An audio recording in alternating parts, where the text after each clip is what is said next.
había un cráneo, varón. Tú sabes, yo me asusté y me vale corriendo y comencé a llorar. Porque para mí eso era algo demasiado fuerte, tú sabes, siendo un niño, una cosa Claro, así. algo traumante. Exacto. Entonces el hombre entra para la casa y cuando él entra, yo tenía como curiosidad de saber qué es lo que era que estaba pasando. Cuando yo entro a la habitación, en un lado oculto, él está ahí donde está mi abuelo despedazándose.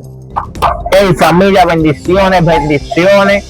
Para mí es más que un honor y un placer estar con ustedes hoy trayendo este contenido que será de edificación para las vidas y para las almas. Hoy nos encontramos aquí con un ministro muy especial. Yo quiero que él se presente con la audiencia ahí. Hermano, bendiciones. Hey familia, bendiciones. Hoy estamos aquí en una entrevista. Yo sé que hoy será de bendición para cada una de esas personas que están ahí conectados a nuestro canal de YouTube, que van a recibir una palabra de parte del Señor que va a transformar su vida de una manera sobrenatural. Amén. Por aquí tenemos con nosotros nuestro hermano Estelvin Muese, hombre que Dios está usando tremendamente en los últimos tiempos.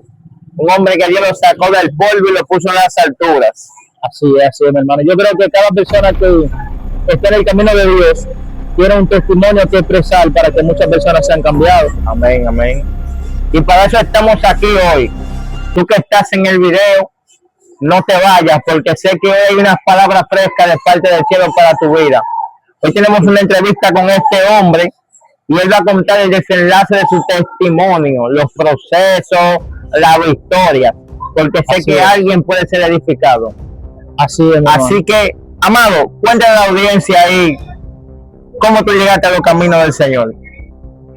Claro que sí. Mira, si tú supieras que yo vengo de una forma rara al evangelio, y es que yo cuando mi mamá muere a los 8 años, yo me quedé a vivir con mi abuela, tú sabes, mi abuela, mis hermanos, mis tíos, y de repente yo era uno de esos niños que se movía mucho, tú sabes. Entonces al moverme mucho, yo recuerdo que una prima mía le dice a mi hermano, mira, mi hermano se hubiera convertido, le dice, mira, llévatelo para la iglesia, porque si él sigue así, puede ser una persona que se mete en malos pasos, puede ser que robe, puede ser que haga muchas cosas. Entonces llévatelo para la iglesia para que él se eduque y sea un niño obediente, tú sabes. Un niño de bien. Claro, entonces en el transcurso del camino yo me recuerdo que yo me convertí, y el día que me convertí, mi hermano, venía caminando y escuché una música que dice que voy a seguir con mi tumba, y cuando escuché esa música, acabando de salir de la iglesia, yo le iba cantando en el camino, ya tú sabes, Iba prendido, como hermano al lado, y mi hermano me dice, hey, pero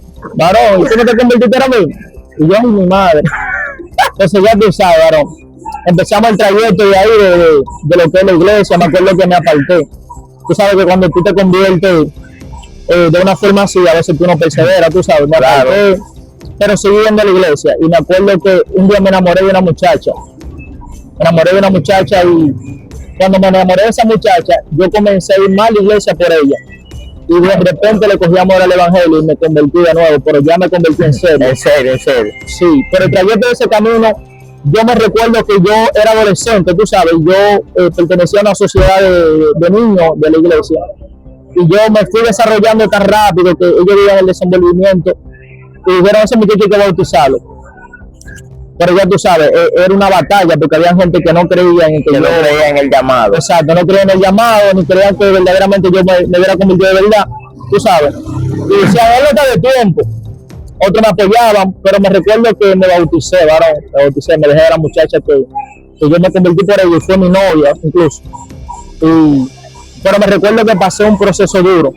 Porque en ese trayecto de ese camino, yo me apunté a la escuela, tú sabes, y iba a la escuela de noche y luego que salí de la escuela, entonces yo iba para la iglesia, pero comencé a tener batalla con las mismas personas que eran mis líderes, varón.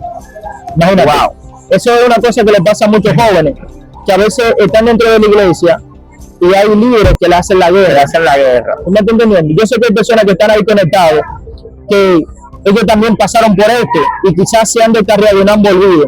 Que tu líder le habló mal, o que tu líder lo trató mal, habló mal de ellos, hizo que ellos se salieran del camino y no quisieran volver a la iglesia. Hay muchos jóvenes así, tú sabes. Y cuando un día vengo de la escuela,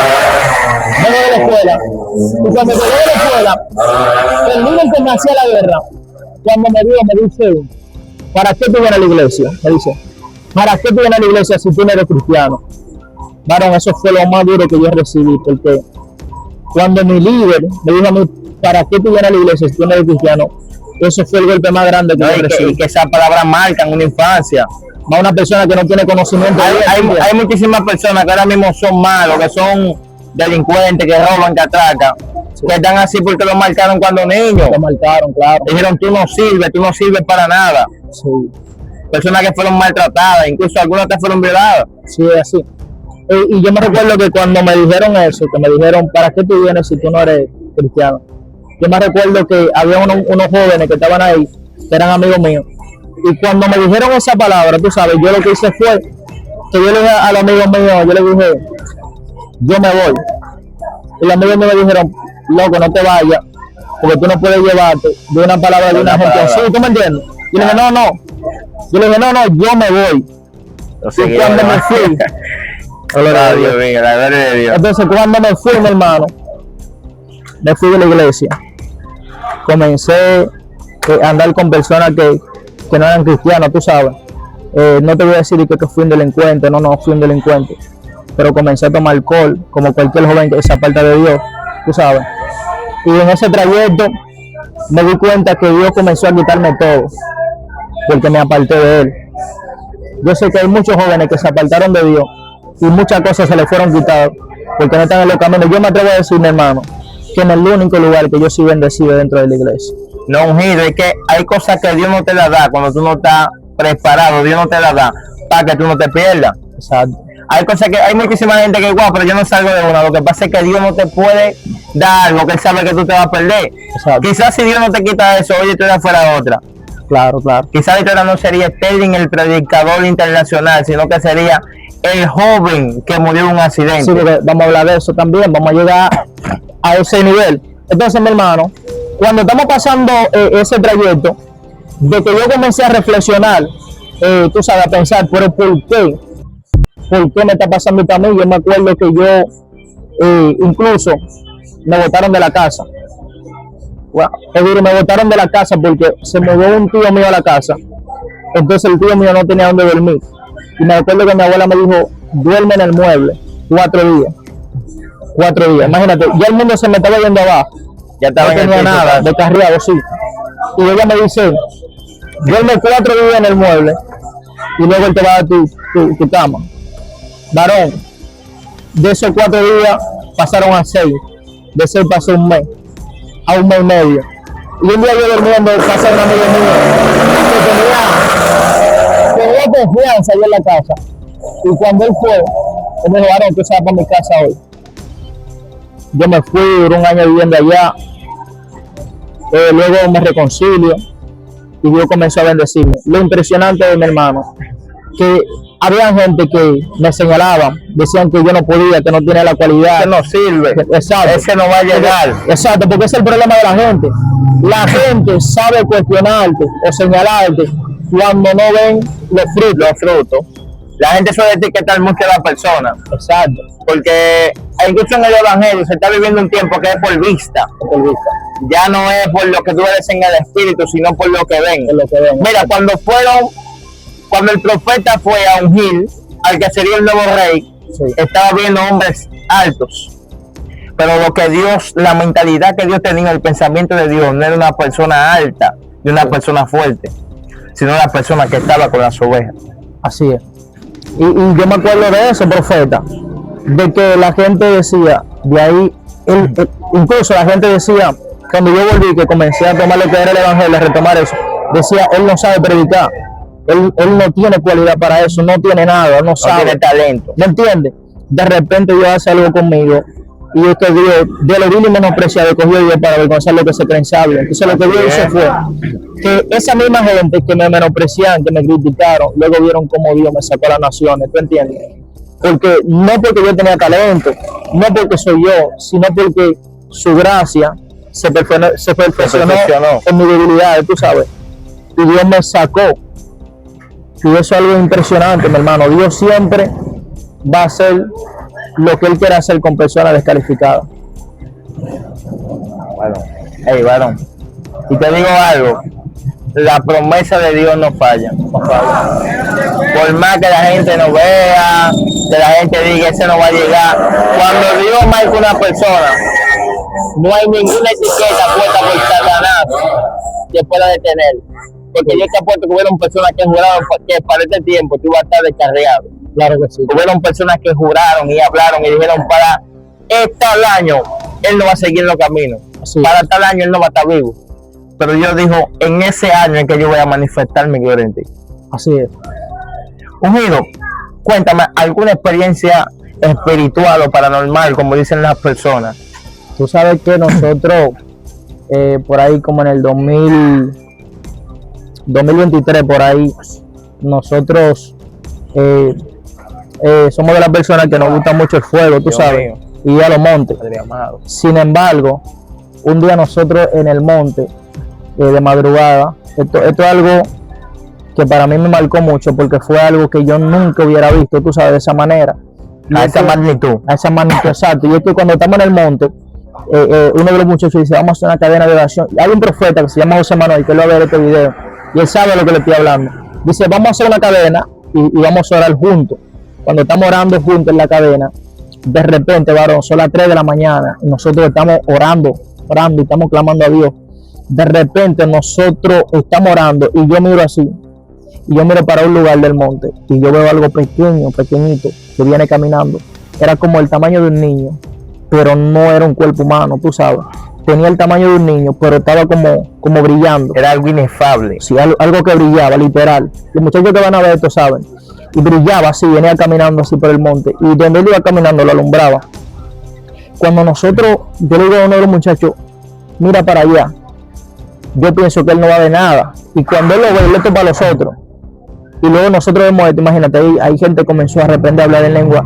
Y lo que más lejos tenía no era que tú sabes que las cosas pequeñas en el mundo espiritual son demonios de alto rango, no sé si tú sabes. Entonces, ¿qué pasa? Ahí, en ese lugar, hay un demonio que habitaba en ese lugar, porque en el lugar donde nosotros estábamos orando, era un monte donde hacían sacrificios. Wow. Que le dicen la plataforma, ¿tú entiendes? La gente que va a ver este video de aquí de Villa Milla sabe. Ellos saben. Sí, es un lugar que le dice la plataforma donde hacían ritos satánicos.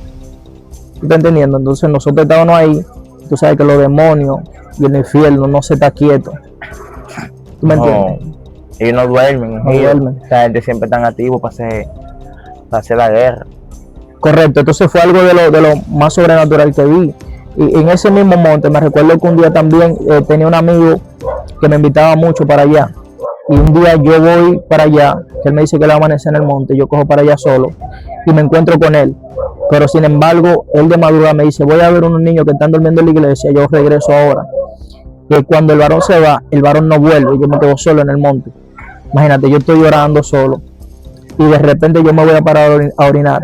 Cuando yo me voy a parar a orinar, yo veo como un animal grande, pero no podía verle la cabeza.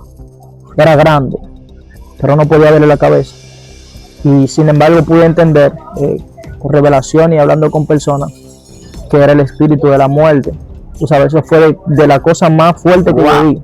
Varón, en ese lugar, cuando yo vi eso, los árboles se movían literal fuerte. Bueno, te fueron a buscar esa noche. Parece que sí, varón. Wow. Para la misericordia de Dios. ¿A dónde lo hizo? Y eso es, mi hermano. Yo creo que cada persona que tiene el evangelio tiene un testimonio. Y que mira, la mayoría de cosas sobrenaturales o paranormales, como muchos le llaman, sí. O sea, cosas que no son de este mundo, que no son muy común de verlas.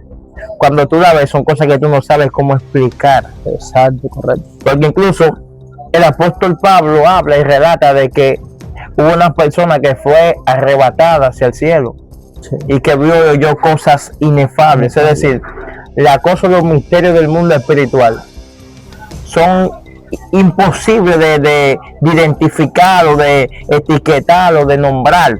Exacto. Porque son cosas que no están diseñadas para esta naturaleza humana. No sé si tú me entiendes. Claro que sí, correcto. Y eso, o sea, cada persona que está dentro de la iglesia tiene que tener una experiencia, tú sabes.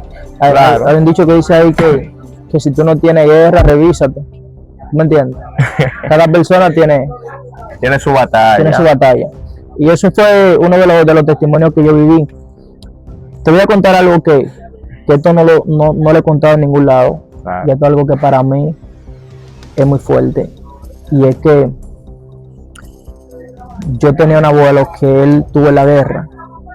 Y este abuelo que yo tuve, en la guerra, era un hombre que la gente le tenía miedo. La gente, donde vivía ese hombre, cruzaba la otra calle. Y yo me acuerdo Un terrorista. Para la gente le tenía miedo. El hombre era malo, no se ría con nadie. Era como de esta gente que son muy estrictos. ¿Tú entiendes? Que son demasiado estrictos y que la gente no quiere saber de ellos.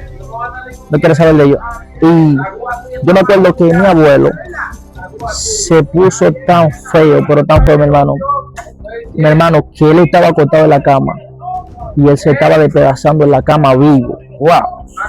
¿Tú me estás entendiendo? En la cama se despedazaba vivo. Tanto así, los pedazos. Varón, esto que te estoy contando es algo literal. Yo me acuerdo que mi tía lo volteaba y cuando mi tía lo iba a limpiar, los pedazos se quedaban en la toalla, varón. ¿Tú me estás entendiendo? Los pedazos se le quedaban en la toalla literal, varón. Vive que no te estoy mintiendo, mi hermano. Y cuando él estaba ahí, el hombre se estaba consumiendo en la cama, pero no se moría. No se moría. Pasaba el tiempo, se consumía y no se moría. Y yo me recuerdo que alguien dijo, él tiene que tener algo. Porque es que no es normal que una gente se esté despedazando en la cama. Vivo. Y te digo, mi hermano, eso es algo que tiene que salir del mismo demonio. Entonces me acuerdo que una tía mía tenía un novio que era haitiano. Y no recuerdo qué fue lo que pasó. Yo sé que el hombre llegó a la casa. Yo estaba un niño. Y yo me recuerdo de esto porque yo tengo buena memoria. Y él llegó, yo estaba al lado de mi casa. Y cuando el hombre llega con una funda blanca. Y la gente que sabe de este tipo de cosas van a entender lo que estoy diciendo y van a confirmarlo. Cuando él llegó con la funda blanca, él me dice, ven a ver. Yo siendo un niño así, él me dice, ven a ver. Cuando yo me acerco, varón, que él abre la funda, había un cráneo, varón. Tú sabes, yo me asusté y me vale corriendo y comencé a llorar. Porque para mí eso era algo demasiado fuerte, tú sabes, siendo un niño, veo una cosa claro, así. Algo traumante. Exacto. Entonces el hombre entra para la casa y cuando él entra, yo tenía como curiosidad de saber qué es lo que era que estaba pasando. Cuando yo entro a la habitación, en un lado oculto, él está ahí donde está mi abuelo despedazándose. Y él llega con la funda y él dice una palabra, él dice, búsqueme la leche de mujer. Y le llevan un vaso. Cuando le llevan el vaso, yo me acuerdo que él el cráneo lo rasuró. La gente que sabe de brujería van a saber. Le rasuró el cráneo y lo echó en la leche y se la dio a beber a mi abuelo. Y cuando le da esto, varón, él hace una oración y mi abuelo hace y se quedó ahí. Entonces después cuando él salió, él dice que él tenía un resguardo y que su espíritu, su alma, no acuerdo, estaba como en una botella. En una botella. Que se rompió con la oración y ya su alma se fue condenada ahí mismo, o sea, ya él se perdió. ¿Tú entiendes? Esto fue algo de lo más fuerte que yo viví, que esto es algo que yo no lo cuento a nadie. O sea, tú crecer en una familia que tú veas cosas así, varón, para mí fue frustrante y fue una de las cosas que me impulsó a buscar a Dios. No, bueno, cualquiera. ¿Tú me estás entendiendo? Es que algo traumante. Bueno, pues vamos a dejarlo hasta ahí. Familia, vamos a darle gracias a Dios porque yo sé que esta entrevista va a ser de bendición para la vida de alguna persona ahí. Hay personas que están pasando por eso mismo y es bueno de que escuchen palabras del cielo, palabras que puedan cambiar su vida, para que usted sepa que no solamente usted está pasando por guerra, que no solo usted está pasando por proceso. Así que yo quiero que los que no nos sigan, vayan a la página Ministro Sterling Muese y Ministro Jerry Manuel de la Cruz. Así que quiero que nos sigan, denle like al video y que Dios me lo bendiga. Nos vemos en la segunda parte. Bendiciones, mi gente.